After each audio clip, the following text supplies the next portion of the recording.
آیات خان مارکیټ کې د عبیر سعید اسپتال نه بره آیات خان مارکیټ کې نصیب استاد چې کوم دی نو د خپل فن مظاهره چې کوم دی نو د ګاډو د جوړولو په بنیاد باندې کوي.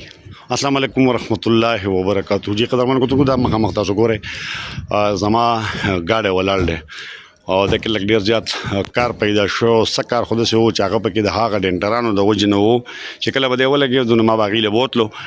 نو هغې ته بیخي ځان به خلاصوو او هغه کارونه پکې اوس زمونږ د نصیب استاد چې کوم دی نو هغه ټیک کړه او دا رنګ چې کوم دی نو کمپلیټ شو او اوس مخامخ ورته چې کوم دی نو شیشه لګوي او چې کله ما د دې ګاډي ډینټ کوم نو یو ډینټر ما ته 30,000 روپۍ ووې چا 18,000 وې چا چې کوم دی نو 15,000 وې خو نصیب استاد چې کوم دی نو ما ته وې چې یاره دا دومره کارونه نه دي او دا خو په 12,000 روپۍ باندې ټیک ټاک چې کوم دی نو ډینټ وکړو. د هغې نه مخکې بیا وروسته به چې کوم دی نو سپری وکړو رنګ له او د هغې نه اوس راغلی دی دلته کې دا شیشه لګی نو یوه خبره خو دا کلیر شوه چې ډېر ټیک ټاک کار چې کوم دی نو دی کوي ډېر مزیدار دا وګوره تاسو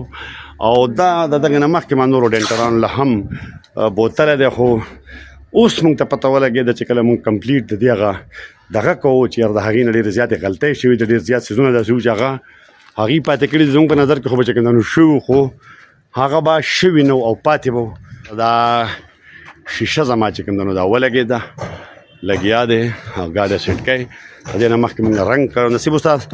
تاسو چې کوم دی څومره مودې نه دا کار کوئ د ډینټ ته څومره شاګردان دي د سره او خلک ستاسو نه ډېر زیات مطمئن دي ځکه چې ما خپله باندې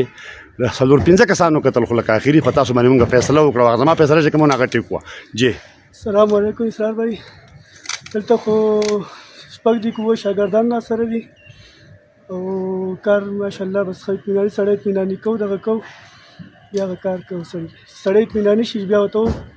بیا چې اطمیناني نه وي بس نه یې دغه کوو چې کله اطمیناني شي بیا یې موږ پرېږدو. بس دغه اطمینان خو زما هم څومره مودې نه کار کوي تاسو دلته ډینټ 18 کالو چې کوم دی نو دی کار کوي